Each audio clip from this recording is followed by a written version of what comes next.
Hola, muy buenas tardes.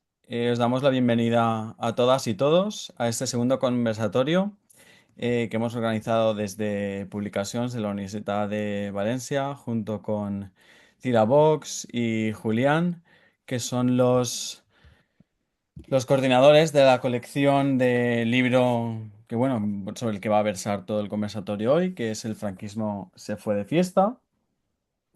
Y bueno, simplemente yo voy a presentar a ellos, a Julián y a Cira, pues eso, como los coordinadores de la colección, que es una colección que versa sobre la historia del franquismo. Y la introducción del tema, que bueno, pues es un tema para mí, desde mi punto de vista, fascinante, que es como la cultura festiva es un elemento que ha estado mucho tiempo fuera de cualquier análisis académico y científico, pero realmente es importante para comprender los movimientos sociales, la evolución de las comunidades y sobre todo la relación con el poder establecido. Os voy a dejar ya con ellos, que van a introducir a los demás participantes, que son autores y participantes del libro, que podéis encontrar en librerías, en la página web de PUB, para comprar online a través de nuestra librería también. Y sin más, pues doy paso a ellos. Así que les pido que activen sus micrófonos. Yo me silencio, les escucho con mucha atención y espero que podamos participar en unos minutos del debate que seguro que es realmente interesante. Pues muchas gracias, Eliseo. Buena vesprada a totes y a tots. Buenas tardes. Bueno, pues en primer lugar, muchísimas gracias a Concha Langa por estar aquí y prestarse a conversar con los dos coeditores del libro, con Claudio Hernández Burgos y con César Rina, pero también con buena parte de los autores y autora que se han podido, perdonad, es obviamente mi perro, que se han podido conectar. Y bueno, la verdad es que estamos muy contentos de retomar los conversatorios con este libro, El franquismo se fue de fiesta, que es un libro que nos parece especialmente original porque las fiestas en el contexto franquista se han estudiado fundamentalmente desde el ámbito político, de la historia política, desde la oficialidad de las fiestas, y este libro lo que hace es plantear el tema desde otra perspectiva, desde la cultura de lo popular, que al vivirse dentro de la dictadura sufrió todo un conjunto de reapropiaciones y de resignificaciones que cada uno de los capítulos analizan de manera muy fina y de manera muy compleja. Así que daros las gracias y sin más, pues paso la palabra a Concha con todo el agradecimiento por estar hoy aquí. Muchas gracias. Bueno, yo realmente quiero dar las gracias a la editorial de la Universidad de Valencia y sobre todo los autores, ¿no? A Claudio Hernández y a César Rina, bueno, como editores, porque los autores son muchos, bueno, permitirme estar aquí y charlar con ellos, literalmente, y hacer preguntas y comentar un libro que tengo que decir que me ha parecido magnífico. Sobre todo porque, bueno, yo sí había trabajado un poco, al trabajar Guerra Civil en Sevilla, sí había reunido material y había publicado algo sobre las fiestas políticas y algo también sobre la recatolización de la ciudad. Y entonces, claro, al leer el libro, bueno, yo ya había leído cosas también de César, ¿no? Sobre esa tierra de María Santísima, ¿no? De Andalucía y el sur, pues realmente me parece que efectivamente el libro permite una mirada al franquismo desde, ellos hablan de abajo, ¿no? Desde la fiesta, desde ese nacionalismo banal, ¿no? Que parece que no es tan relevante, pero que sí que, como ellos ya en algunos momentos y algunos de los autores indican, llega más lejos, llega bastante más lejos, le permite a la dictadura eh, llegar más a la sociedad que desde esas grandes desfiles de la victoria, ¿no? Que son los habituales después de la guerra, ¿no? Cómo efectivamente el franquismo va aprovechando la fiesta, incluso a veces parasitándola, eh, para, bueno, llevar también su ideología, sobre todo, primero la falangista, luego la nacional católica, a grandes partes de la sociedad. Me parece, bueno, realmente no quiero hablar yo del libro, sino que hablen los autores, ¿no? y comentar algunas de las cosas o hacer algunas de las preguntas que en principio surgen, ¿no? Bueno, una de las cosas que tienen en el capítulo de introducción del libro es efectivamente la necesidad de explicar la metodología, ¿no? Dado que se mezclan, bueno, es muy transversal la fiesta, ¿no? Lo podemos estudiar de la historia cultural, se ha trabajado normalmente desde la antropología. Es verdad que aquí también hay parte de historia política, porque la fiesta se llena de política, todo se llena de política.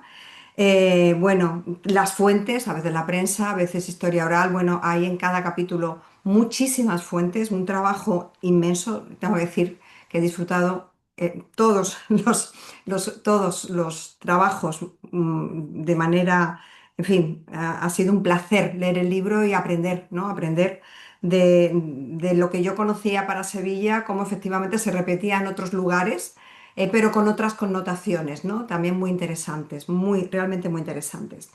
Entonces, quizá empezar por de dónde surge, ya que César además lleva mucho y Claudio trabajando ese tema, esa importancia de la fiesta para conocer el franquismo y también ese punto de vista, ¿no? Para empezar a trabajar la fiesta, esa metodología, ¿no? Porque de hecho es lo que intentáis trabajar, explicar en el primer capítulo, me parecería para empezar antes de hablar pues ya de la fiesta en sí, pues sería interesante, ¿no? Empezar por ahí.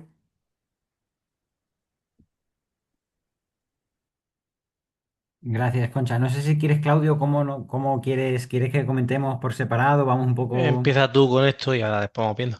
Venga, perfecto.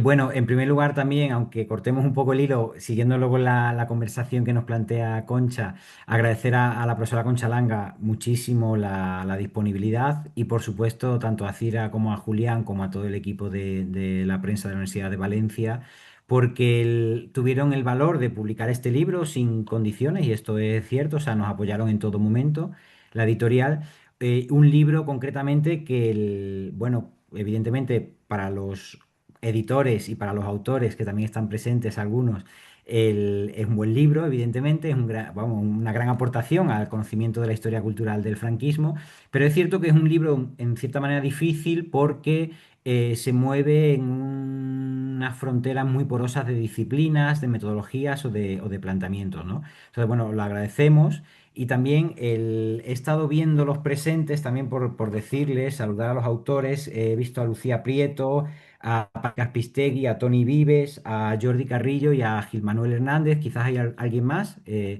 La clave es que si vamos, según vayamos, luego entraréis en el debate con los temas específicos, pero si en algún momento os sentís interpelados por el debate, participad, que esto sea, en realidad es una obra coral y también lo importante es que esta presentación pues sea coral, ¿no? Volviendo al planteamiento de Concha, de cómo surge este libro, en realidad, bueno, parte como todo de una mirada y un enfoque metodológico particular, y en el caso de Claudio y yo recuerdo cuando empezábamos a investigar el franquismo, hablo de la prehistoria académica nuestra, nos conocimos en Zaragoza, creo recordar, y empezamos a hablar de la importancia que tenía en la consolidación del régimen franquista a nivel local, en cada municipio, en cada población, la importancia que tenían los fenómenos festivos, y no solo las fiestas políticas, o las fiestas con una significación más eminentemente franquista, sino la importancia que tenía la cultura popular festiva en la consolidación de imaginarios políticos. Evidentemente, esto no es específicamente o no es algo restringido a la dictadura franquista, es decir, la cultura festiva está sometida a tensiones y a resignificaciones por parte de todos los regímenes políticos, pero sí es cierto que la dictadura franquista, pues yo creo que va a llevar a cabo, y en el libro se demuestra, una tentativa de resignificar y colonizar los espacios festivos para ideologizarlos, ¿no? Espacios festivos que no estaban previamente ideologizados o no tan ideologizados, marcadamente en el ámbito del nacionalcatolicismo o de las culturas políticas falangistas. Y por otro lado también, que yo creo que es muy importante, el libro parte de una propuesta metodológica que, bueno, tendemos muchas veces a darle nombres o a darle adjetivos o apellidos a las metodologías históricas cuando, bueno, en realidad quizás son simplificaciones, ¿no? Pero sí es cierto que parte de una idea que tiene que ver con, bueno, con la crisis del paradigma de la secularización, que no solo trata de lo religioso, sino también trata de todo el horizonte ritual y simbólico, ¿no? Como esa expectativa weberiana del proceso de racionalización del mundo que iba a acabar con lo ritual y con lo simbólico, abogando un nuevo mundo de racionalidad, un nuevo mundo positivista. Pues todo esto en el mundo contemporáneo se va a ir fracturando o estas expectativas no se van a ir cumpliendo y entonces ahí entra lo festivo, ¿no? Entra lo festivo y también contábamos con un doble hándicap. Uno era que en términos historiográficos el tema no había sido tratado con excesiva profundidad, aunque había muchos trabajos. La propia Concha Langa ha indicado su trabajo sobre la recatolización del espacio en Sevilla, cómo se apoya en las fiestas, o pienso en, por ejemplo, en el libro de Cira Vox, España Año Cero, que ya hablaba de la importancia de esa ocupación simbólica del espacio, ¿no? Para construir el régimen. Pero sí es cierto que lo festivo había quedado casi en el margen de la erudición local, de lo anecdótico, de lo banal. Y un poco nuestra propuesta con el libro fue reivindicar la importancia sociopolítica que tienen estos fenómenos aparentemente banales, aparentemente de distensión social, de momentos de ocio, incluso de diversión, ¿no? Para sembrar mensajes políticos. Y el otro hándicap es que lo festivo también, en términos historiográficos, ojo, por ejemplo, la antropología, él sí que había abordado con mayor profundidad y con mayor complejidad lo festivo. Pero en términos historiográficos también había un hándicap que tenía que ver con la idea de una que tiene una amplia trayectoria de la idea del pan y circo, ¿no? La fiesta solo como algo que el poder entrega a la población para mantener la calma social, pero de alguna manera que la fiesta es algo del poder, ¿no? Que va de top down, ¿no? Va de arriba abajo y el poder de alguna manera marca lo que tiene que ser lo festivo. Y si nos vamos acercando a las fiestas, es evidente que hay una tentativa vertical de imponer un modelo festivo, unos significados y unos símbolos concretos en el horizonte festivo, pero también se percibe claramente cómo las fiestas, con sus propios imaginarios, tienen cierta autonomía, una cierta autonomía que se basa en nociones de tradición, se basa en identidades locales, en ocasiones regionales o supralocales, que el régimen franquista va a tener que negociar, ¿de acuerdo? Va a tener que negociar, bien para resignificar otra formar, como se ve muy bien en el caso de las fallas, o bien incluso como en el caso del carnaval para prohibir en primera instancia para luego revitalizar con otra forma, ¿no? Entonces, la idea de que la fiesta o que el poder no solo es el que entrega la fiesta al pueblo, entre comillas, sino que el poder también se tiene que adaptar a los imaginarios de esa fiesta y negociar con los participantes, ¿no? Por tanto, en la fiesta, y esto es un poco, bebe de la idea básica de Durkheim, ¿no? Que a partir de cada fiesta se renueva un contrato simbólico, un contrato de comunidad, y ahí es fundamental entender esta parte. Entonces, este era un poco el planteamiento teórico general. Claudio, ahora si quieres continúa un poco, añade... Bueno, gracias. No, no voy a añadir muchísimo porque si somos dos autores o dos editores, mejor dicho, y estamos añadiendo los dos, nos tiramos aquí Sí. toda la tarde. Pero sí, bueno, dos cuestiones fundamentales y también rompiendo un poco el hilo, pero dar las gracias, por supuesto, por la invitación, tanto a Cía como a Julián, también a la editorial, a Publicaciones de la Universidad de Valencia, por apostar por este libro, tanto a los que dirigían la colección Historia, no sé si seguía ahí al frente, tanto Julián como Ismael, que está presente. Gracias por apostar. Yo creo que no hay mejor sitio que esta editorial para este libro, porque entre otras cosas, pues ahí hubo trabajos pioneros como los de Gil Manuel, que está presente y que abrieron este camino también, ¿no? De la reinvención de toda esa tradición por parte del franquismo. Entonces, darle las gracias a ellos y a todos los autores y autores que también están presentes, que son muchos, y hasta ahora pues se le agradece mucho. Sin ellos no tendríamos el libro. Bueno, el libro parte también de otra cuestión y parte de la amistad con César, que se remonta a ese 2011 por lo menos, que es cuando empezamos a hablar en Zaragoza, como bien dice, y bueno, también de intereses comunes. No solo somos amigos en lo personal, sino también nos hemos convertido en amigos en historiografía, porque nos ha permitido pues, colaborar. No siempre es fácil. Y en este caso, pues sí ha sido fácil hasta el punto de que estamos en otro proyecto ahora mismo, que surgió a raíz y por eso doy las gracias a las publicaciones de la Universidad de Valencia, porque a raíz de las evaluaciones pues que nos hicieron, sobre todo de una de ellas, pues nos dieron la idea de montar otro libro con una extensión mayor, cronológicamente y otros temas, ¿no? Pero bueno, Es verdad que, como dice César, este libro nace de esa inquietud por estudiar la fiesta en el franquismo, por trascender lo político, por trascender esos enfoques desde arriba hacia abajo, y también enfoques desde abajo hacia arriba, cómo se retroalimentaba.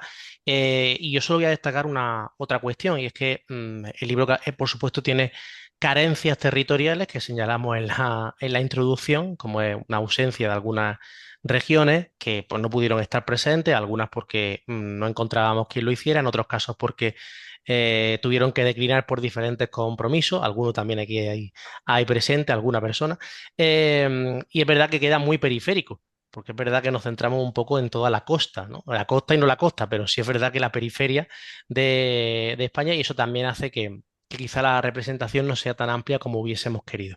Pero aún así creo que gracias al trabajo del autor y de la autora aquí presente, pues algo se logró. No me quiero extender más. Seguimos con la pregunta si queréis y ya respondo yo algo más concreto. Para los que no hayan leído el libro y no lo conozcan, aunque supongo que todos sí, muchos sí, simplemente comentar que empieza con un trabajo, bueno, son todos los trabajos magníficos, ¿no? Sobre las fallas, continuamos con los Sanfermines, a continuación sobre la Semana Santa en Andalucía, de los de Claudio y de César, de los que son editores del libro. Continuamos con las fiestas mayores en la Cataluña franquista. Después sobre el rocío en el franquismo, la mujer y el folclore, sección femenina, los coros y danzas en Málaga. Continuamos por el Día de Asturias en Gijón. Eh, Penúltimo trabajo es sobre las fiestas en el municipio de Artá, en Mallorca.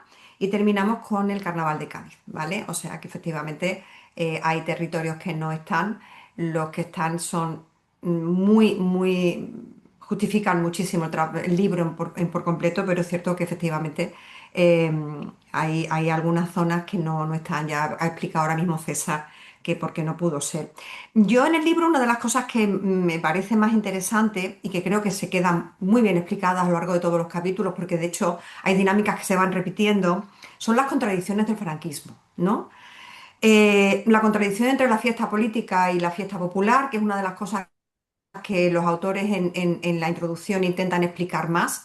Claro, yo que trabajo sobre todo guerra civil y primerísima posguerra, es difícil separarlo, ¿no? Porque todas las festividades religiosas tienen la representación de las autoridades militares y, en fin, y de desfiles y de símbolos políticos y viceversa, ¿no? Todas las fiestas religiosas también, estoy pensando en Sevilla, Semana Santa, por supuesto, Virgen del Carmen, las que se celebran, también tienen lo mismo, la presencia, o al revés, ¿no? Las fiestas políticas tienen también la presencia de lo religioso, no solamente de las autoridades, sino también de rezos, de misas. Por lo tanto, es cierto que en un primer momento parece que está todo mezclado, ¿no? Porque hay una confluencia enorme. De todas formas, en el libro creo que queda muy clara una diferenciación en etapas, ¿no? Una primera etapa en guerra y la primera posguerra, ese momento de la victoria, de los desfiles, incluso la presencia de Falange y cómo eso luego se va de alguna manera diluyendo. Se va diluyendo y aquí hay una de las contradicciones del franquismo que a mí me ha parecido muy interesante y os quiero preguntar, aunque algunos de los autores de los capítulos en los que se habla de ellos también están presentes, si quieren intervenir, es esa conciliación entre lo local y lo nacional.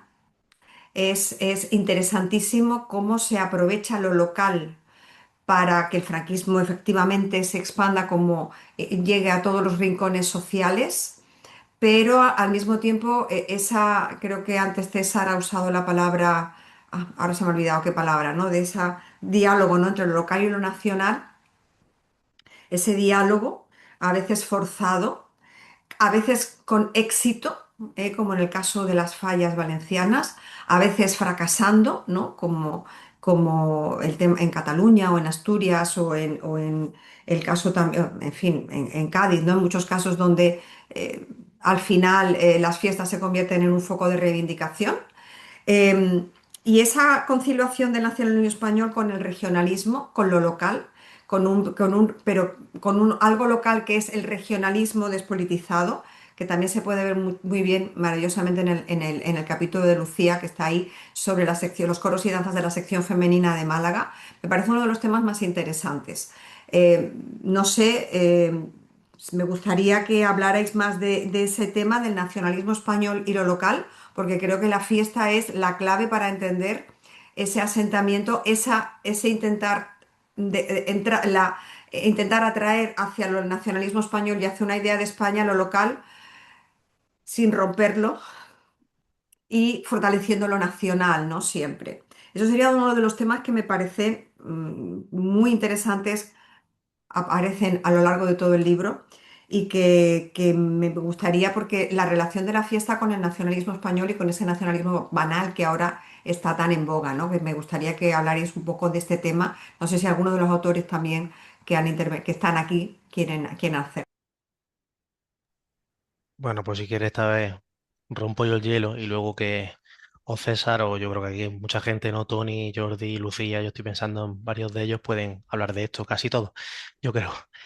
Bueno, hay dos cuestiones diferentes que yo creo que has planteado en estas en estas contradicciones que llamas del franquismo, ¿no? Que, bueno, son complejas. Una es esa separación entre tan difícil que hay, sobre todo en el periodo de posguerra, de lo que realmente podríamos llamar un nacionalismo caliente, ¿no? Eso que se refería a Michael Billig, que el nacionalismo caliente es el que, bueno, el que exalta, ¿no? El de las manifestaciones, el de los ritos, etcétera, pero luego el nacionalismo frío, que el otro es el que en realidad asienta, perdón, las identidades nacionales. Entonces es muy difícil desligarlo en los años 40, cuando estamos en un momento de una exaltación patriótica casi histérica, sobre todo cuando está Falange en su máximo apogeo. Bueno, hay un nacionalcatolicismo súper fuerte y claro, eso es más fácil a lo mejor desligarlo en los años 60, ¿no? Nosotros le pedíamos a los autores, de hecho fue una de las recomendaciones que les dimos a todos ellos, uno de los, casi obligaciones yo diría, que por favor hicieran una visión cronológica amplia, que explicaran la evolución de la fiesta. Porque la evolución de la fiesta nos servía para ver no solo esas contradicciones a las que te has referido, sino la flexibilidad del franquismo, que es una de sus, esa capacidad camaleónica para adaptarse a diferentes contextos, e igual que utilizaba diferentes registros según a quién se dirigiera, según se dirigiera a una provincia o a otra, según se dirigiera a un grupo social o a otro, también lo utilizaba dependiendo del momento. El franquismo no fue un bloque estático durante los 40 años que estuvo, sino que fue adaptándose a muchas circunstancias, a veces porque le obligaron a ello, a veces porque buscaba otro tipo de discurso, otro tipo de efectos, ¿no? Entonces esa era una de las condiciones, como digo, que les dimos a todos los autores y a las autoras y así lo aceptaron y además lo han hecho estupendamente bien.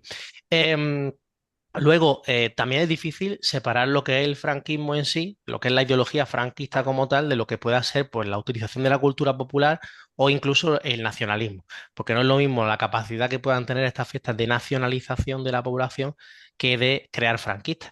Y ahí está uno de los, yo creo, todavía de los retos que tiene la historiografía del franquismo, que es saber separar esas dos cuestiones en un régimen que lo unía tantísimo, sobre todo en esos años 40 que digo que son tan difíciles, ¿no? Para examinar desde esta perspectiva.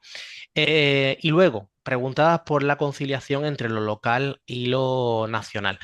Yo creo que esto se ve muy bien en los diferentes ejemplos que hay en el libro. Nosotros tratábamos de equilibrar ejemplos que pudieran ser bastante más evidentes de fiestas populares, las que se nos vienen a todo y a toda la cabeza, como puedan ser el Carnaval o la Semana Santa, con festividades que fueran mucho menos conocidas. Estoy pensando, pues, el capítulo de Tony Vives, por ejemplo, que para quien seguramente pues, no sea de la zona, pues no tenía tanta conocimiento de eso, o el de Jordi Carrillo, que también está presente. Entonces, para nosotros era importante pues, ver cuál es la instrumentalización que hace el franquismo de esas identidades locales, lo que se ha estudiado últimamente como parte de ese regionalismo bien entendido, es decir, ese filtro que hace el franquismo del regionalismo y de cómo debe ser percibido, cómo debe ser compatible con esa identidad española que es hegemónica y que no deja espacio para cualquier tipo de identidad que desafíe la hegemonía de esa identidad española. Pero No, decía que al mismo tiempo esas festividades menos trabajadas, sobre todo, yo creo que incluso más que la otra, aunque también en la Semana Santa o el Rocío se puede ver perfectamente, nos permiten ver muchas veces la convivencia entre o la vivencia paralela de esas identidades. Y eso no es exclusivo del franquismo. Sabemos que esas identidades regionales, ahí están los estudios de Alon Confino, por ejemplo, para el caso de Alemania, para el caso de Bretaña francesa también hay otros. Esas identidades muchas veces pudieron reforzar incluso los procesos de nacionalización. Pero en otros casos, como demuestra, por ejemplo, el capítulo de Antoni Vives, pudieron ser focos de resistencia. Y no estamos hablando de las identidades que se nos vienen a todos a la cabeza, sino de pequeñas identidades locales que, sin embargo, por unas razones u otras, por el arraigo de lo popular, por cualquier cuestión, pues sentían que de algún modo el franquismo les estaba robando parte de lo que era suyo. Y por tanto reaccionan con cierta resistencia y son problemáticas para el franquismo llegado un momento. Sí, a mí me gustaría añadir, Claudio, en esta línea, bueno, en primer lugar, es muy interesante porque la dictadura franquista, bueno, desde sus inicios, desde la sublevación del 18 de julio, ¿no? Bueno, a partir de octubre ya cuando se consolida como un régimen dictatorial con cabeza única en Franco, cómo es un régimen que intenta, que tiene, o es el primer régimen en la historia contemporánea de España, que intenta normativizar con múltiples directrices los comportamientos festivos. O sea, los constructores, las personas que están construyendo la dictadura, sí que ponen, pues, ponen interés en los fenómenos festivos. Como habéis dicho, el carácter camaleónico, el carácter sincrético es fundamental, es decir, no se impone un modelo festivo en términos nacionales, más allá, sí que esto es interesante en todas las fiestas, con por ejemplo la utilización de esos espacios de socialización festivos para divulgar la bandera roja igualda, que sí que ese va a ser, digamos, uno de los elementos muy compartidos, ¿no? La omnipresencia de algunos símbolos políticos, concretamente, sobre todo la bandera roja igualda, pero es cierto, incluso los propios ideólogos, y esto lo habéis trabajado, pienso en Ismael, pienso en Julián, ¿no? La propia figura de José P. Martín, ¿no? En su obra como ¿Qué es lo nuevo? Dedica mucho interés y párrafos y capítulos a intentar explicar o a intentar orientar la dictadura como un régimen que intente resignificar y apropiarse de las significaciones que dan lo popular. Y yo creo que esto conecta con una idea que venimos defendiendo también hace tiempo, ¿no? Que es que en el proceso de legitimación de la dictadura, desde los primeros compases, hay una tentativa de justificarla en nombre de un proceso de restauración de una esencia nacional que se habría perdido por el liberalismo, la ilustración, la república, ¿no? Todo un proceso en el que el alma o la esencia nacional se va diluyendo y es el franquismo el que viene a restaurarlo. Por eso el papel que tiene la dictadura, y cuando hablamos de dictadura, evidentemente no solo pensamos en los ministerios, sino pensamos en los agentes locales. Pensamos en el papel fundamental que tienen las iglesias de normativización, que es la Iglesia Católica a nivel local, ¿no? Es decir, cómo van a controlar la fiesta. Papel muy importante también de los medios de comunicación, que también aparecen en casi todos los trabajos, las fuentes de los medios de comunicación.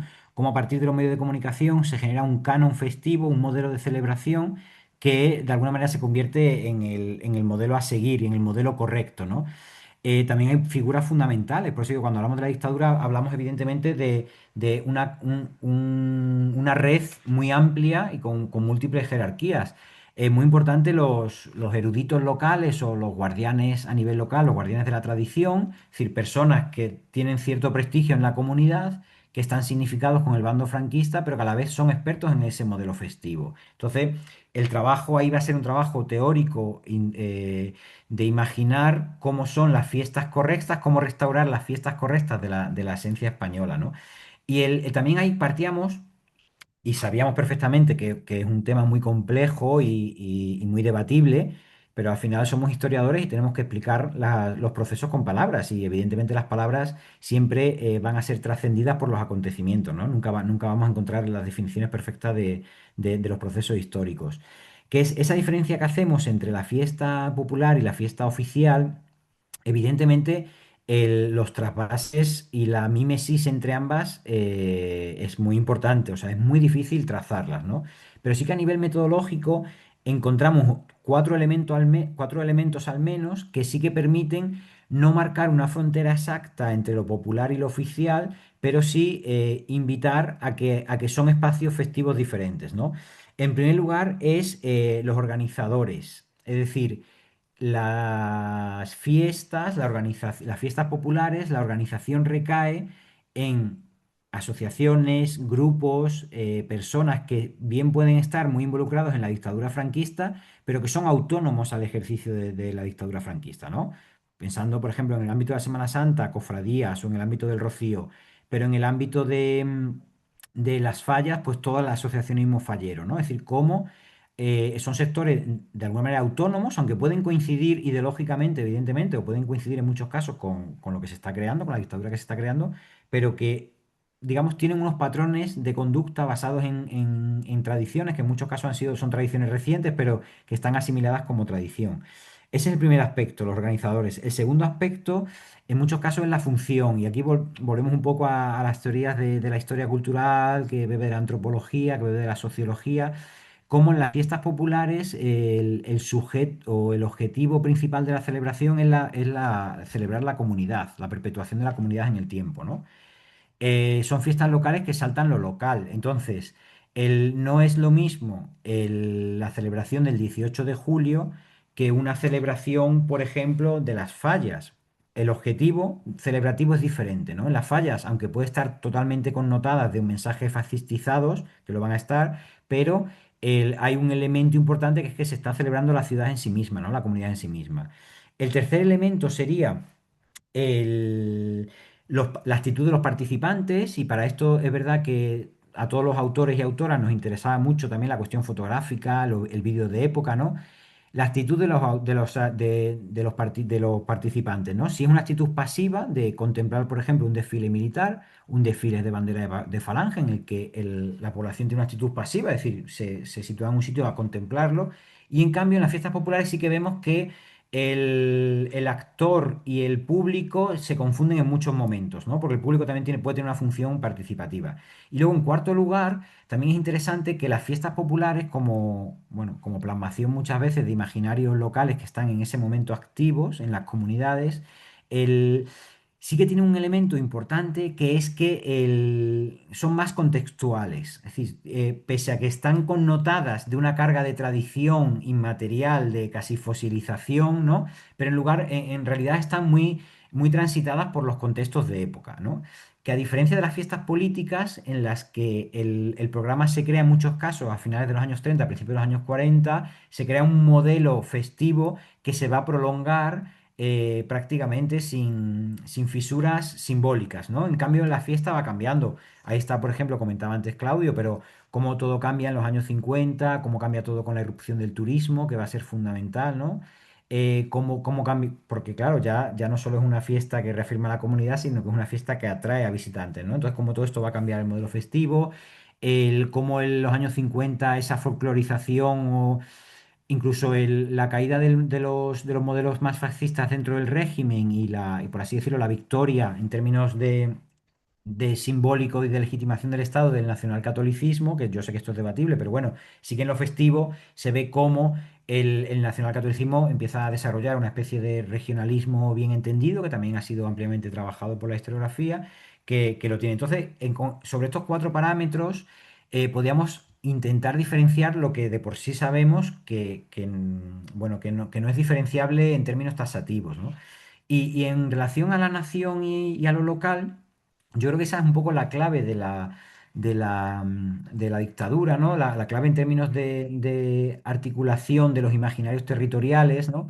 Que dentro de esa unidad incuestionable de la nación, la dictadura o los actores, los agentes de la dictadura en cada territorio se adaptan. Ahí está un claro ejemplo, ¿no? Los castellets que aparecen en el capítulo de Jordi Carrillo, ¿no? Como un elemento muy connotado de mensajes catalanistas puede convertirse en cambio en una celebración de lo local y nacional, ¿no?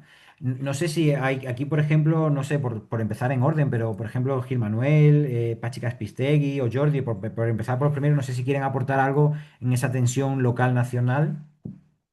Pueden desconectar el micrófono e interrumpirnos siempre que... Gil Manuel, sí. Sí, bueno, hola a todos y todas. Sobre todo también, cada que vea a Ismael, mi director de tesis, ahí, y hace ya 40 años de que empecé a hacerla y realmente en ese momento era una empresa bastante solitaria, ¿no? No habíamos muchos que nos dedicásemos a eso. Pero bueno, volviendo al libro, que demuestra que realmente se ha avanzado mucho, ¿no? En este campo. Yo, y jugando un poquito con el título, lo que estáis planteando, podríamos decir que sí, que el franquismo se fue de fiesta, pero que no toda la fiesta se fue de franquismo, ¿no? Porque realmente hubo elementos, zonas grises, zonas de resistencia, zonas que no eran consensuales, que no eran de consentimiento necesariamente. Eh, Pongo un ejemplo muy concreto, ¿no? En los años 50, 40, 50, había comisiones falleras en Valencia que de puertas hacia adentro prohibían hablar en castellano, y se multaba a quien hablaba el castellano. Es decir, estos son microresistencias que no se filtraban más allá, ¿no? Pero que también existían en otros campos, ¿no? En el campo de la construcción de fallas, en los librets, los versos explicativos. Había bastante, habían esas zonas, ¿no? A lo mejor no una resistencia específica, ¿no? Pero reacias, ¿no? A asumir al 100% el mensaje del régimen, ¿no? Y luego, en relación con esto, hay otra cuestión, ¿no? Que a mí ahora me interesa bastante, ¿no? Pensando ya más en la transición que en el franquismo, ¿no? Y pensando incluso en la actualidad.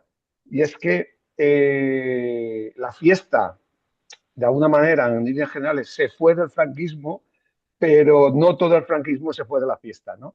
Y nuevamente volvemos a las fallas, supongo que habrá otros casos, ¿no? Pero hubo sectores que después de todo ese largo proceso de 40 años de ir absorbiendo, de ir generando espacios y formando personas a través de instituciones específicas creadas ad hoc para eso, al final creó bueno, unos sectores muy ideologizados, que con la transición precisamente se erigieron en salvaguardas, eh, auténticos búnkeres, ¿no? De esas esencias del régimen, pero eso sí, para que cuajara mejor, lo hicieron a través de un valencianismo, podríamos decir, en el caso de Valencia, podríamos llamarle un valencianismo franquista, ¿no? Que cogía lo local, y lo adaptaba a unas ciertas reivindicaciones localistas, folcloristas, que están en el origen precisamente del anticatalanismo moderno.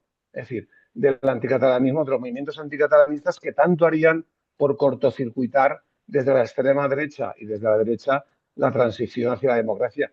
Y que justamente se han quedado como auténticos fósiles, pero muy activos, por ejemplo, en el mundo de las fallas, por ejemplo, en el mundo vicentino, de las fiestas vicentinas, en algunos sectores del Corpus, en algunos sectores de Semana Santa, y se han creado ahí resistiendo cualquier intento de reforma de la fiesta, hasta el punto de que se ha producido una contraposición, por ejemplo, en el caso de las fallas. En 2017 el Ayuntamiento de Valencia hizo una encuesta sociológica en la cual se preguntaba por la orientación ideológica del colectivo fallero.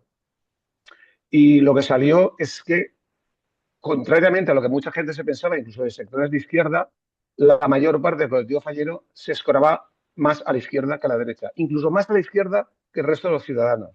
La reacción del sector, digamos, dominante de la fiesta fue totalmente contraria a que se hiciera la encuesta.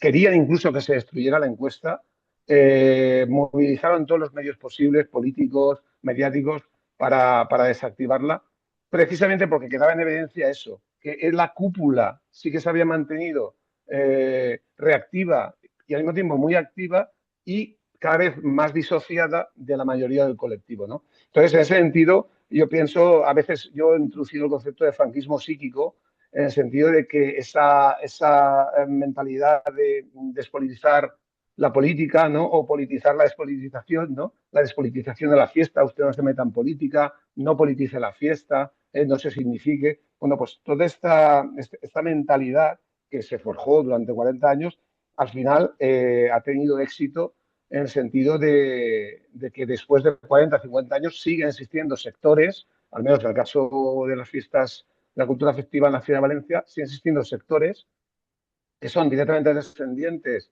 de los presupuestos franquistas y que siguen haciendo todo lo posible por cortocircuitar y cerrar el paso a reformas dentro del mundo de las fiestas. ¿Alguien más quiere participar? Bueno, pues, Tony. Bueno, sí, con todo lo que estamos diciendo de la nación, ¿no? Y el ámbito local, ¿no? Yo creo que venimos de la tradición de la historia del Estado-Nación, ¿no? Es así, ¿no? Y por eso nos interesa el franquismo, ¿no? Porque el franquismo es el régimen del momento, ¿no? Pero yo creo que si en lugar de hacer una historia del Estado-Nación y del franquismo y ver cómo aquí encajamos las fiestas, en lugar de esto, tú lo que haces es una historia local de la fiesta y ves cómo el franquismo entra y ves cómo el franquismo sale, entonces el relato es muy diferente. Y es en este relato más de historia local y más de historia sociocultural que no sociopolítica que te acaba saliendo las resistencias populares, diríamos, ¿no? En este sentido, ¿no? Porque, claro, a mí me dicen, la nación, ¿cómo, si está, si no está, cómo se conjuga? Pues estaba poco, estaba la región, y estaba la región porque estaban las élites locales que estaban interesadas en esto. Pero no la región con su relación con la nación, sino la región como un proyecto social conservador de armonía social. Mucho más en clave interna que no en clave de la relación entre el municipio y la nación. Y al final, la época franquista aparece, en este relato local de la fiesta, la época franquista aparece más, una etapa más de un proceso de domesticación de la fiesta, de reforma de la cultura popular en términos de Peter Burke. Hemos hablado de antropólogos, pero también los historiadores modernos, ¿no? Han trabajado mucho la fiesta. Pues es un episodio más de reforma de la cultura popular, ¿no? Y en el que se enfrenta, pues esto, ¿no? Bueno, se enfrenta, sí, es un poco dicotonómico, pero un proyecto de control de la fiesta por parte de las élites locales, sociales, ¿no? Y culturales, con respecto a una cierta propensión al carnaval y a la protesta popular de las élites, de las clases populares con menos educación, ¿no? En este sentido, claro, el tema de la nación está, pero es que te das cuenta que igual no es tan importante en este sentido, ¿no?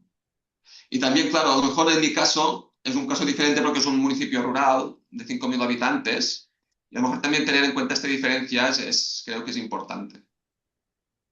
Solamente esto.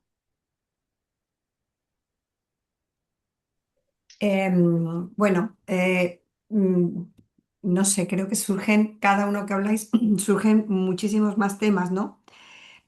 Es verdad que el caso de Artá, ¿no? Que es el que estudia Tony, perdonadme, cada vez que voy a hablar no puedo. Es un municipio local y un municipio interior. Es verdad que hay otras capitales, no sé, son ejemplos muy distintos donde siempre están, por lo menos, las autoridades locales como representantes del Estado, ¿no? Quizás eso es lo que sí unifica. César lo explica muy bien, las cosas que se unifican, la organización. Y también hay una cosa que muchos de vosotros explicáis muy bien y es que no es una cosa nueva del franquismo, el intento de control de la fiesta por parte de las autoridades, de la burguesía local, es algo que viene muy claramente, por lo menos se ve desde el siglo XIX y se ve muy clara, muy interesantemente en algunas de las introducciones que hacéis vosotros a esas fiestas, cómo habían evolucionado, ¿no?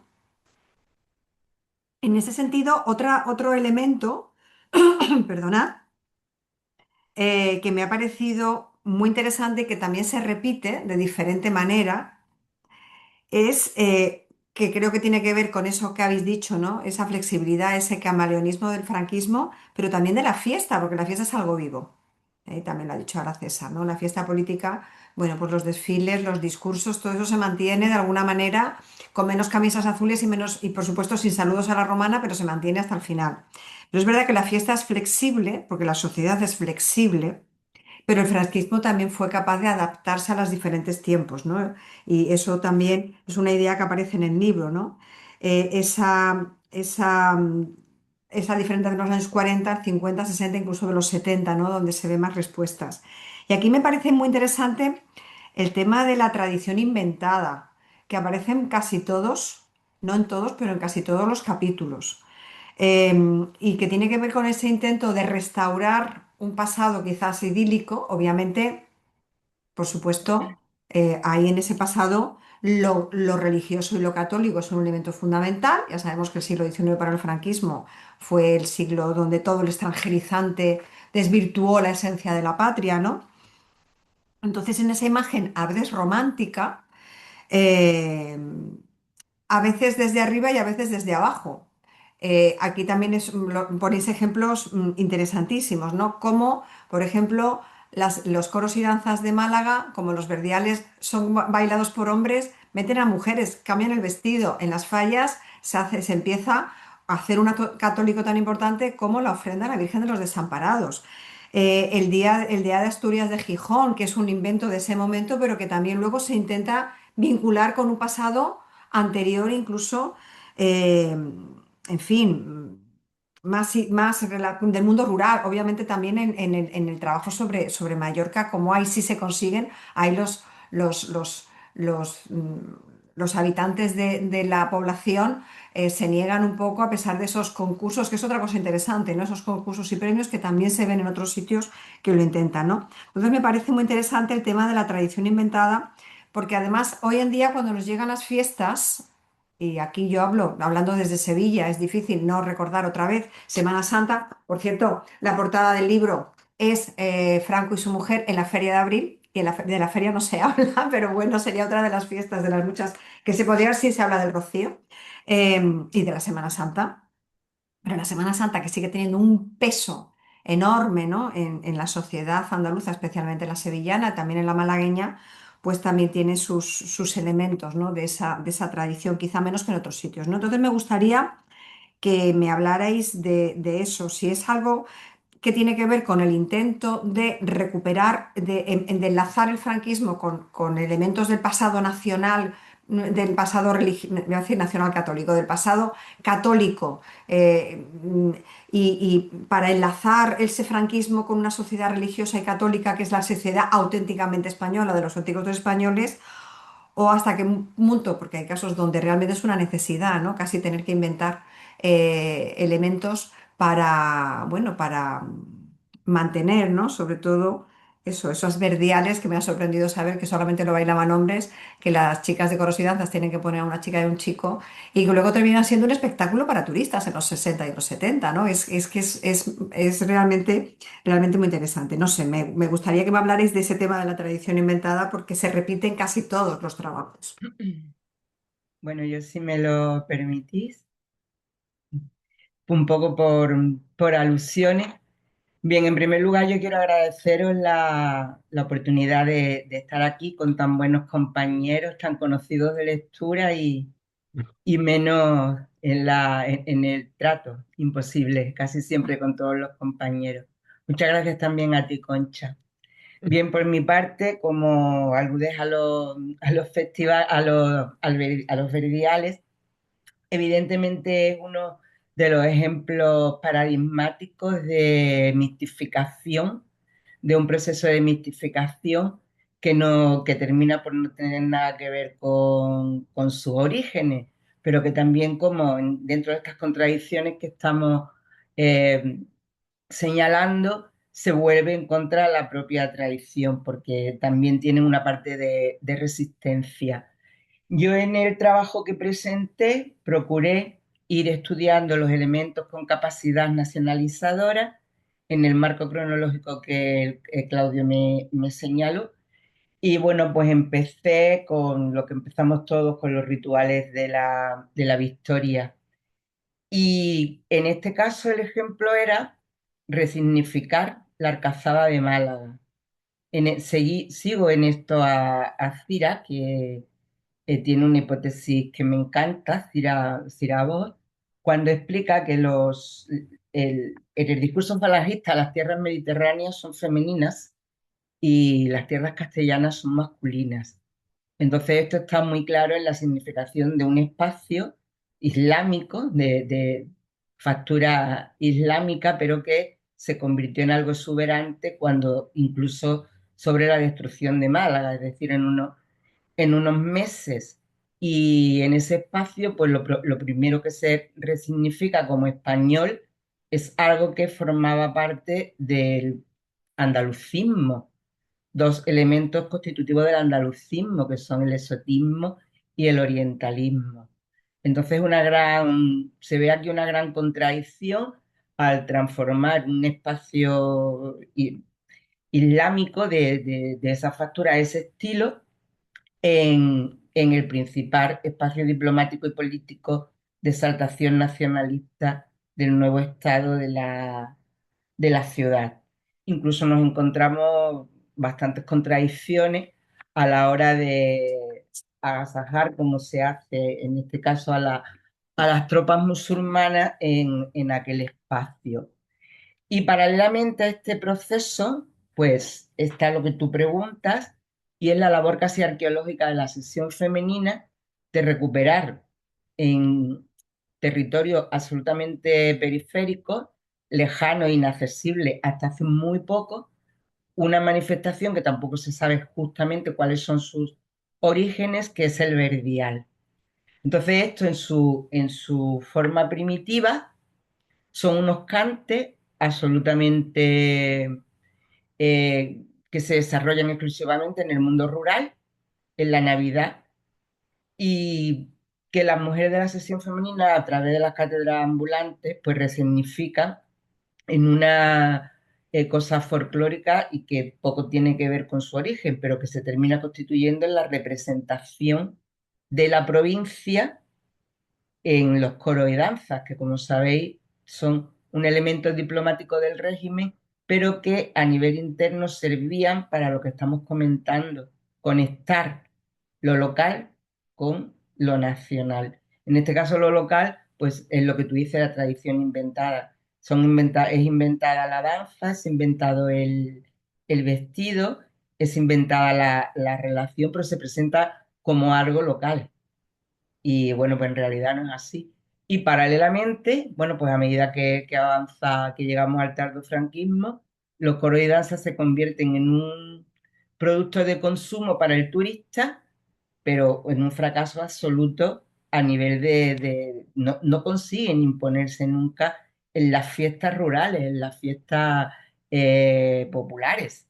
Es decir, la gente era obligado que actuaran los coros y danzas, pero la gente se iba al paso doble, mucho más antes que a los coros y danzas.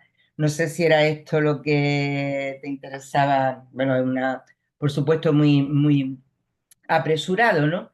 Otro elemento muy importante también en este proceso que estamos comentando es cómo se construye un estereotipo femenino de mujer andaluza que es mujer española y que tiene mucha capacidad, tiene mucho potencial nacionalizador, porque se elige una mujer que en realidad es una imagen de los años 20, muy sensual, muy atractiva, eh, totalmente opuesto al ideal femenino. Y esa mujer también se mistifica, se transforma esa imagen, se va desplazando.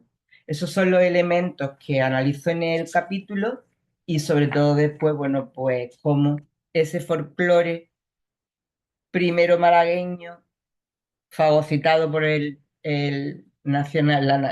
nación española, es lo que se vende de una forma absolutamente pintoresca al turista que llega a la provincia de Málaga en los años 60. Entonces, el folclore, hasta cierto punto, es una venganza de la historia, ¿no? Se vende al turista con la España que se quiere vender de sol y playa, un producto absolutamente evaluado en su valor patrimonial. Eso es más o menos lo que se plantea en el capítulo. Bueno, el tema de los coros y danzas, que aparece estudiado solo en Málaga, también es muy interesante su relación con la fiesta, ¿no? Y con el folclore, ¿no? Y una de Es las cosas. muy, es muy interesante, por ejemplo, ya al final de los años 60, ¿no? La importación de este proyecto al Sahara, ¿no? En Mm, el proceso de nacionalización del Sahara y precisamente las mujeres saharaui más cercanas a la sección femenina serán después las que sustenten el movimiento nacionalista. Es una de las venganzas de la utilización del folclore por el Estado franquista. ujú. Y no es el único caso, ¿no? Bueno, lo del tema de las mujeres, de las mujeres saharauis en coro y danza, ¿no? Cuando se hace La provincia, sección ¿no? Me femenina es muy pareció, interesante. es Ujú. absolutamente fascinante. Sí lo Mm, es. Solamente hay un parrafito en el libro, pero entran ganas de saber muchísimo más. Pero no solamente en Málaga, es que en otros sitios también ocurre, ¿no? Cómo efectivamente se crean, ¿no? O se adaptan ese tipo de tradiciones que también de alguna manera inciden en un rechazo a la modernidad, que es una de las cuestiones que también define el nacionalismo franquista, ¿no? Y la vuelta a la tradición, aunque la tradición a veces sea una tradición completamente inventada, o se prefiera no recordarla por completo, ¿no? Todo lo que significaba, ¿no? Yo estoy viendo aquí a Capistegui ese uso de Hemingway, de ese republicano al que no se casi molesta, pero luego cuando ya es premio Nobel y ya, sobre todo cuando ya se suicida, pues entonces sí se ensalza, ¿no? Creo que en todos los capítulos hay ejemplos donde se puede ver perfectamente esos usos, del franquismo, de lo folclórico, y de lo popular y viceversa, ¿no? De esa respuesta. En ese sentido, y un poco también a todos en plan general, ¿no? Em, eh, en fin, aparte ya hemos hablado de la historia cultural, de la antropología y de historia social, también me pregunto, ¿no? El tema emocional, ¿no? En esa historia de las emociones, ¿no? Cómo quizás lo popular, las fiestas, las tradiciones, sobre todo las religiosas, donde la emoción es obviamente mucho, está más a flor de piel, fueron un recurso para el franquismo para poder llegar a esas masas sociales, ¿no? Y en este sentido, a partir de ahí, eh, aprovecho una pregunta, que sé que los autores, en fin, que es importante para ellos, ¿no? ¿Qué papel está jugando este aparente nacionalismo banal en la reconfiguración de lo que conocemos de la dictadura? ¿Nos está cambiando la imagen de la dictadura de alguna manera o se confirma la imagen que ya teníamos de la dictadura? Quizás, no sé, también, obviamente, se estudian diferentes territorios, diferentes tipos de fiestas populares y obviamente son muy distintas unas de otras. Pero ¿hasta qué punto esta, esta nueva línea, ¿no? que habéis abierto, eh, está cambiando la imagen del franquismo, creéis de alguna manera, o confirman o desmienten algunas de las cuestiones que habitualmente se conocían sobre ese nacionalismo franquista? Y sobre la sociedad, ha dicho sociedad psicótica, ¿no? En un momento dado, ese franquismo psicótico, ¿no? Pero también ese franquismo sociológico, hasta qué punto muchos se llegaron a identificar también con esa imagen del franquismo. Creo que si las fallas eran de izquierdas, yo creo que en el mundo cofrade sevillano sigue imperando un, un- un pensamiento más conservador, también con sus contradicciones, ¿no? Siempre ha habido por ejemplo, una aceptación, sin problemas de la homosexualidad, por ejemplo, ¿no? Pero es verdad que es un mundo muy conservador, ¿no? En fin, ¿qué pensáis de ese tema? Yo quería decir. Sí, Ismael. ¿Puedo preguntar algo también añadiéndolo? Sí, porque ha salido bastante, o sea, está perfectamente estudiado en el libro y ha salido varias veces. es la tradición inventada. Pero yo, como ha salido varias veces, me gustaría que insistiésemos un poco en la tradición inventada, es la tradición catolizada, porque también se catoliza la tradición. Y eso que está, bueno, habéis hecho está perfectamente estudiado y tal, pero a mí me deja, porque a veces hablamos mucho del franquismo, la nacionalización del franquismo. Yo tengo a veces la sensación, ¿qué ha pasado después? O sea, ¿qué ha quedado después? ¿Ha quedado más franquismo o más tradición catolizada? ¿Mm? Teniendo en cuenta que además ahora estamos en un momento español y mundial de auge de la religión en relación con, bueno, tampoco voy a entrar a eso, la extrema derecha y tal, bueno, la presencia, ya, que ha salido aquí también con lo de las fallas. Bueno, pues mira, las fallas de San José, el pobre San José, pues ya dejo de contar, porque está la ofrenda, a la Virgen. En todos esos procesos, digo, eso, al hilo de lo que se está diciendo últimamente, que no ya sí como el arraigo del régimen, sino como después del régimen esta tradición inventada, catolizada y después, ¿no? No sé qué pensáis de esto. César, tú, yo, como... Si quieres, nos compartimos. Empieza tú si quieres. Vale, bueno, pues empiezo con lo que planteaba Concha. Concha plantea muchas cosas, la verdad, pero entonces, bueno, era lo de la emoción, ¿no? La importancia de la emoción para llegar a las masas sociales. Bueno, eso es una de las razones por las cuales el franquismo, como otros regímenes políticos de entreguerras, toman también lo popular, porque saben que es una forma de llegar a lo emocional. Y de hecho, hay un intento por domesticar las fiestas, por eso mismo, que luego no se consigue en buena medida. Y la prueba la tenemos en informes internos, en los propios archivos. No solo en los que tienen resistencia, sino yo estoy recordando, por ejemplo, para el caso andaluz, pues informes de párrocos que se lamentan profundamente de que la gente gaste más dinero en cohetes que en otras cuestiones para sus fiestas patronales y sin embargo no vayan a misa. Entonces, bueno, ahí está el peso de lo que es la tradición, pero hasta qué punto eso logra después conseguir crear franquistas, pues bueno, pues sería bastante cuestionable. ¿No? Respecto a lo que luego planteabas del nacionalismo banal, de si ha cambiado nuestra perspectiva, bueno, nos ha mostrado yo creo que el franquismo es algo mucho más complejo, y primero que no se puede hablar en términos dicotómicos, de que hay un nacionalismo formal que estaría representado por la escuela, por el servicio militar, por esas cuestiones que se ven más por la ceremonia y los actos patrióticos, y luego un nacionalismo pues mucho más informal, sino que incluso en momentos de, pues, bueno, pues de grandes beligerancias a nivel discursiva, pues también tenemos elementos informales y que en esos años 60 pues por supuesto, sabe aprovechar el franquismo perfectamente todas esas vías para dejar una parte del discurso. Ahora con el tema de todos los 50 años en libertad, pues se veía perfectamente qué mito ha conseguido el franquismo asentar. Y a lo mejor pues no ha dejado el pozo de la cruzada, pero sí ha dejado otro asociado al llamado desarrollismo, asociado a la apertura del país a los turistas y básicamente intentando demostrar que todo eso fue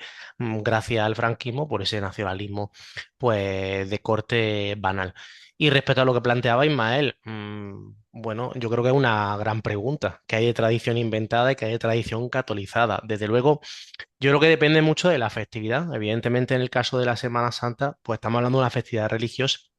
Las que no sean religiosas, pues sí han podido perder cierto componente. Lo que sí queda todavía, yo creo que es una politización de lo sagrado que decía Di Febo, ¿no? Juliana Di Febo, que se sigue viendo. Yo al menos es lo que conozco, que en la Semana Santa en Granada, cuando he visto una salida procesional, pues se sigue saliendo el trono al acorde del himno de España y sigue habiendo ciertas cuestiones como que haya banderas bandera roja igualdad en lo alto de los tronos, incluso en los cofrades, y algunos símbolos políticos, incluso franquistas, ¿no? Que ya conocemos, pero eso es otra cuestión. Lo que sigo diciendo es que sigue quedando esa politización. Ahora, que haya después católicos fervientes entre los asistentes y participantes de la Semana Santa, pues bueno, ya hay de todo. Ya me quedarían mis dudas de la capacidad para que toda esa manifestación de fe pública en la calle, pues sea prueba bueno, ya sabemos que no es la prueba de la asistencia a misa de esa gente ni del catolicismo ferviente, sino más bien una tradición popular que sigue arraigada, como pueda pasar con otras muchas festividades, como puede ser el caso del Rocío y otras. César, si quieres, continúa tú, que si no me extiendo demasiado. Sí, no, muy brevemente, por ejemplo, lo que planteaba Concha al principio de que cómo el estudio de las fiestas ha podido cambiar la interpretación del franquismo. Yo considero que sí. Lo que pasa es que digamos, no es que haya sido un factor determinante, pero se ha sumado a otros pequeños microcambios que está dando concretamente la historiografía española sobre la dictadura en los últimos 20 30 años, bueno, que están siendo muy prolíficos y que están complejizando mucho el fenómeno, ¿no? Yo creo que es fundamental el pone el foco en una cosa que historiográficamente, en la historiografía sobre todo clásica, los primeros trabajos casi incluso en el exilio sobre la dictadura franquista, esta idea yo, por ejemplo, lo utilizo mucho en clase, ¿no? Esta frase mítica de Unamuno en Salamanca, ¿no? De venceréis pero no convenceréis. Parte de la historiografía hasta fechas recientes, me refiero hasta los últimos 30 40 años, sobre todo la historiografía en el exilio y la transición, aceptó ese modelo. Es decir, Franco venció, impuso una victoria militar, una victoria política, una victoria punitiva, una victoria económica, ¿no? Pero no convenció, ¿no? Bueno, pues el estudio de las fiestas pone el foco en que también la dictadura tuvo una tentativa importante en convencer, y en convencer no solo desde lo político, sino también desde lo más banal, desde lo más tradicional, desde lo más identitario, ¿no? Yo creo que esa parte es fundamental. Y luego también, como comentaba Tony, también permite, el análisis de las fiestas también permite ver cómo desde espacios aparentemente no o no estrictamente politizados, también se producían pequeñas resistencias, ¿no? Pequeñas resistencias que en muchos casos no son resistencias, en algunos casos no son resistencias políticas antifranquistas, sino es resistencia a que nos impongan un modelo que no es nuestro modelo festivo, pero ya abre pequeñas fisuras, ¿no? Y en torno a lo de la invención de tradición, es verdad que está presente en todos los textos, todos partimos evidentemente de un concepto que ha sido tremendamente cuestionado recientemente, ¿no? O sea, todos partimos de que no es un modelo de que vienen cuatro personas, inventan algo y la gente pasivamente lo asume, sino que evidentemente por invención de tradición nos referimos a una recuperación, reconfiguración de narrativas que la gente tiene la capacidad de asumir como tradicionales, que esta es la clave, porque la invención de la tradición, si los agentes que la van a celebrar no asumen que realmente es una tradición real y no es una invención, no funciona, ¿no? Entonces, esta es la clave. A mí sí que me gustaría, con lo que comentaba Ismael, y me gustaría darle la palabra a Pachi Caspistegui, porque creo que su texto es fundamental en este sentido. Bueno, en torno a la invención o catolización, Claudio y yo, cuando pedimos los textos, pedimos a todos los autores y autoras que dedicasen un párrafo o dos a el estado de la fiesta, si era posible, durante la Segunda República. ¿Por qué? Porque sí es cierto, la Segunda República, los sectores republicanos sí que intentan laicizar las fiestas populares. O sea, hay una tentativa. Nosotros, por ejemplo, en nuestro caso, conocíamos más cercanamente el caso de la Semana Santa, de una tentativa republicana de convertirla en una fiesta laica, una fiesta con significantes religiosos, pero con significados laicos, ¿no? Esto la dictadura lo va a cortar de raíz, ¿no? De hecho, en el caso, por ejemplo, de la Semana Santa, y esto, por ejemplo, Concha Langa lo conoce muy bien porque fue una de las pioneras en que lo investigó, el principal teórico de la Semana Santa laicista republicana, Antonio Núñez de Herrera, pues publicó un libro que fue absolutamente silenciado hasta la transición. ¿Por qué? Porque eso no se podía reconocer. Yo creo que sí que ha quedado de las fiestas, y esto que se habla en términos de cultura popular del franquismo sociológico, sí que ha quedado la catolización en buena parte de las fiestas, ha quedado como un elemento tradicional que se remonta al inicio de los tiempos y, digamos, sin reconocer que son procesos que en realidad surgen en el 36, ¿no? Yo creo que eso sí que en muchos sectores festivos, en muchas fiestas analizadas, sí que está presente esta idea de que esto se ha hecho toda la vida, pero toda la vida siempre se refiere al 36 para adelante, ¿vale? Entonces yo creo que sí que ha habido que creo que la gente no identifica como franquista, pero sí que asume un formato festivo eminentemente nacional católico como si fuese un formato festivo bueno, prístino, ¿no? Originario, ¿no? Y por eso quería pasarle la palabra a Pachi Caspistegui, porque ha salido también, en el caso de Lucía, ha comentado la orientalización, el orientalismo, la exotización, ¿no? Y es muy interesante porque en el capítulo sobre los Sanfermines, que Pachi lo que hace es coge a Hemingway, ¿no? Y se ve claramente cómo hay un proceso de invención de la tradición, pero a la vez hay un diálogo entre lo exógeno y lo endógeno, ¿no? Hay un diálogo entre dentro y fuera. Es muy interesante porque cómo la tradición también tiene capacidad de adaptarse y de construirse a partir de agentes, en este caso un extranjero muy mediático, y transformar la fiesta, ¿no? Y transformar los imaginarios de lo que es tradicional, ¿no? Una mezcla entre lo que las memorias comunitarias, lo que consideran propio, y a la vez lo que les está llegando desde, en este caso, desde un autor internacional, ¿no?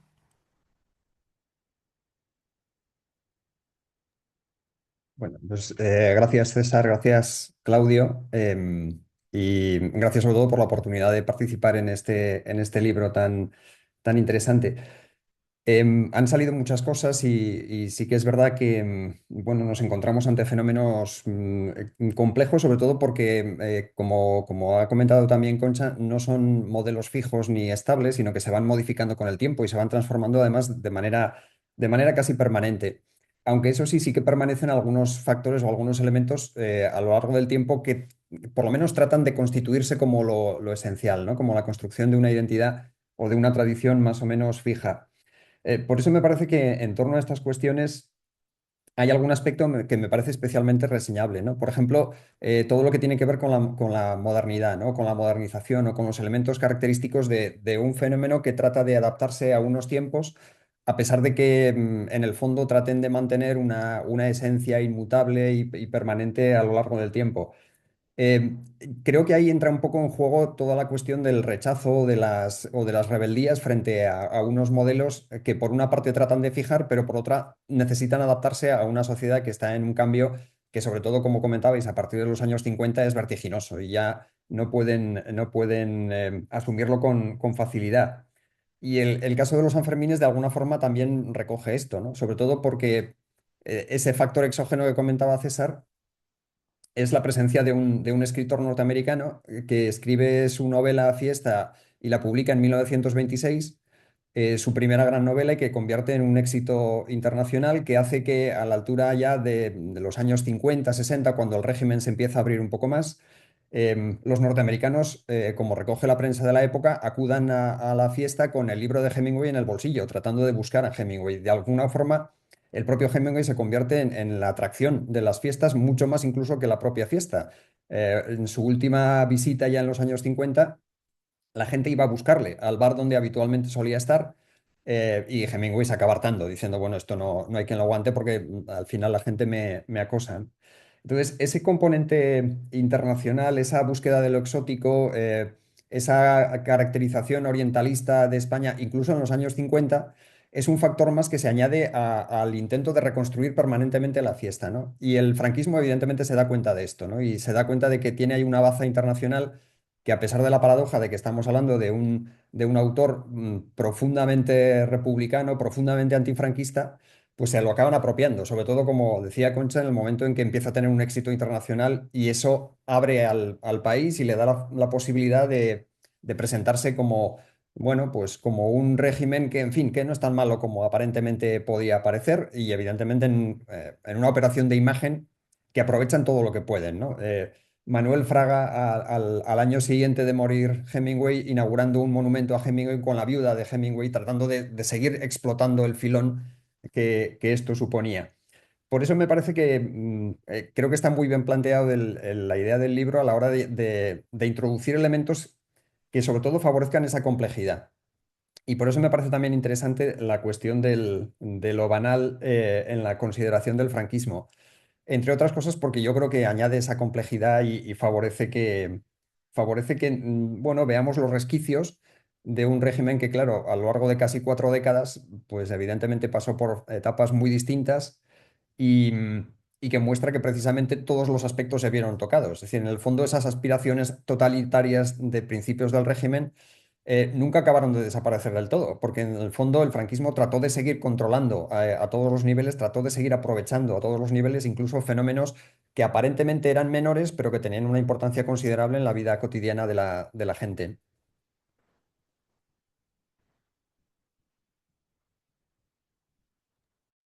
Bueno, quedan como 10 minutos. No sé si alguno de los autores que no ha hablado quiere intervenir. Jordi o César también quiere decir algo. Vale. Y yo iba a preguntarle a los autores por curiosidad, eh, algunos, ¿qué fiestas fundamentales se quedaron fuera por no, por lo que fuese, ¿no? También eso tengo ahí eso que faltaría fundamental, porque no sé, son tantas, ¿no? Porque todas sirven para el trabajo, incluso la de ese pequeño pueblo de Mallorca, ¿no? Todas sirven para ver ese proceso, ¿no? Pero ¿cuál quisisteis que estuviera y no estuvo? Y ya yo me callo y os dejo a vosotros. Hola, buenas, ¿me oís? Sí, vale. Nada, yo voy a hacer una breve aportación. Se han dicho muchísimas cosas, ya poco más se puede decir incluso de mi tema. Y solamente agradecer a César y a Claudio por confiar en mí para aportar un poquito en todo este desarrollo de investigación sobre las fiestas populares. Y ya solamente hacer un poco de aportación sobre el tema catalán y sobre el tema del catolicismo. Y es algo que me está dando durante investigación en el tema y es como en el caso catalán, al menos por lo que me ha parecido a mí, la fiesta, el ocio, el folclore es mucho más fuerte que el peso del catolicismo, incluso dentro de los momentos del régimen franquista los años 40. Eso es algo que los propios religiosos siempre se quejaban, igual que me ha dicho Claudio anteriormente, de que se dedicase más tiempo al ocio y al folclore que al propio acto religioso. Y eso es algo que ha trascendido incluso en la actualidad. Y es algo que me parece muy interesante de destacar y importante, yo creo, a destacar en este aspecto por la fuerza de este poder popular en las fiestas del franquismo y cómo la gente acogía esas fiestas, no solamente por el carácter religioso, sino que por el carácter popular en un momento de posguerra, de hambre, de miseria, pues poder reunirse con compañeros, poder jugar al fútbol, poder salir els gegants, castellers, reunirse, hacer actos que no olvidar un poco, ¿no? Lo que era la miseria, eso le podía muchísimo más a la gente. Entonces, pues, hablando un poco mal, ¿no? Pues tragarse el discurso franquista, la mano alzada, el falangismo, etcétera, por el hecho de poder hacer estas fiestas y cómo al final, al menos en el caso catalán, no lo consiguen y la gente sigue saliendo a la calle, sigue aceptando, sigue visualizando este discurso franquista, pero ellos van a las fiestas por otros motivos mucho más ociosos o de disfrutes en esos momentos. No solamente pues eso de destacar cómo al final una fiesta católica deja de ser incluso católica en esos momentos, a menos en el caso catalán, que es lo que he podido yo observar. Nada, muchas gracias.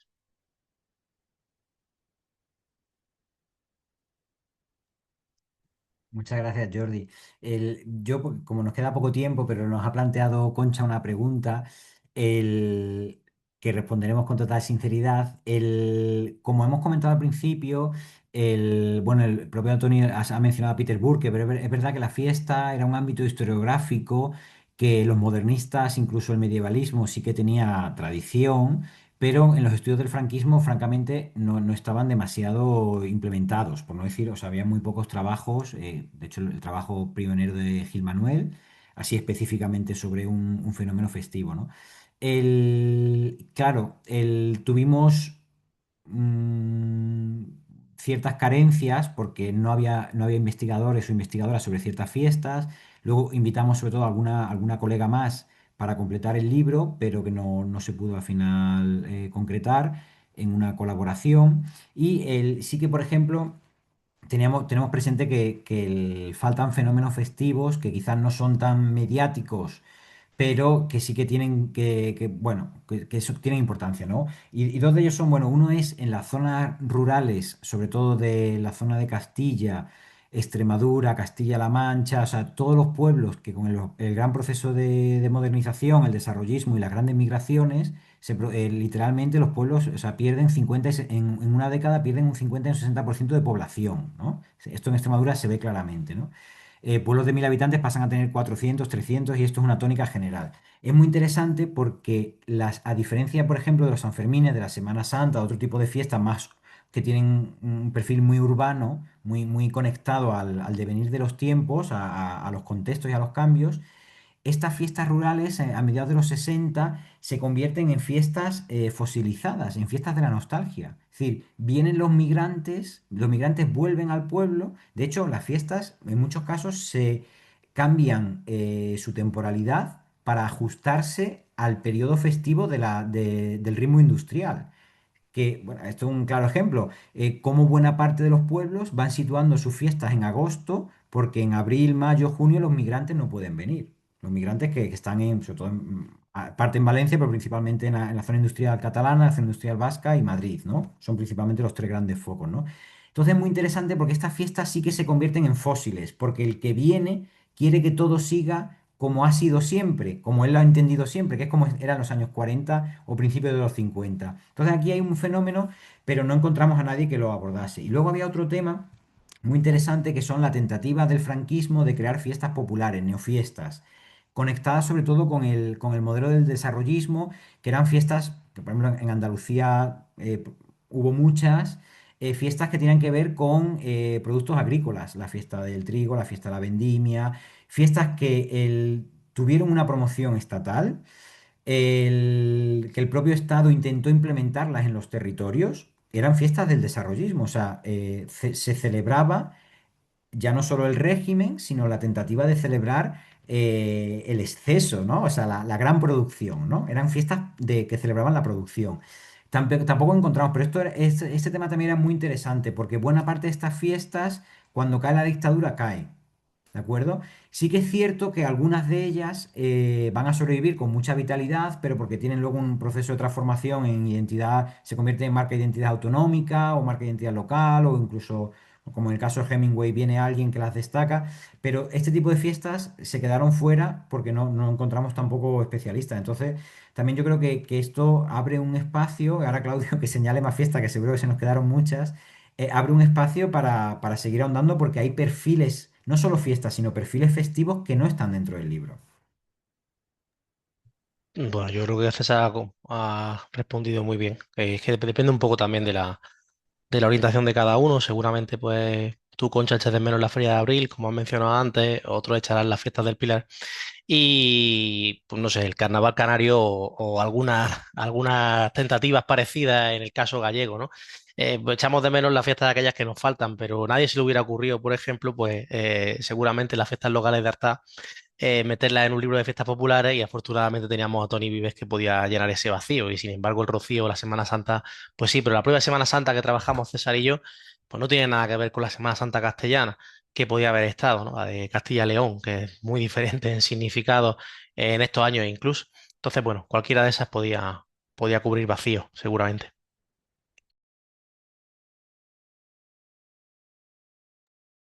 Pues teniendo en cuenta la hora, yo casi que os doy las gracias por haberme permitido estar aquí. Ha sido un auténtico placer, porque, en fin, el tema me interesa personalmente por haberlo estudiado un poquito, ¿no? En muchos de los flecos de estos que salen de una tesis, ¿no? Y que me llevaron a hacer a un par de cositas sobre el tema, ¿no? Sobre las fiestas políticas y las fiestas religiosas de Sevilla. Y entonces por eso he disfrutado, bueno, he disfrutado muchísimo el libro. Os doy la enhorabuena a César y a Claudio como editores, obviamente por el trabajo, por la idea, por haber reunido a un grupo tan interesante de autores que han hecho unos artículos tan magníficos y a la editorial a la editorial por atreverse y por apoyar iniciativas como esta. Así que enhorabuena, enhorabuena y muchas gracias, Tira, también e Ismael por bueno, por esa propuesta de conversar sobre un libro, ¿no? Qué maravilla, ¿no? Qué placer y gracias por haberme permitido estar con vosotros. Os paso la palabra. Bueno, pues muchas gracias a todas y a todos los que os habéis conectado.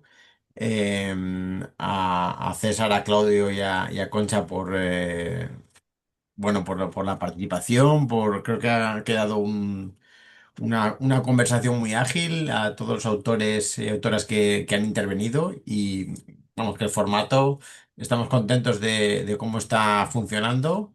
Y en ese sentido, la próxima sesión será el 18 de febrero, que bueno, ya os avisaremos con tiempo para hablar un poco de la cuestión de los apoyos sociales al franquismo.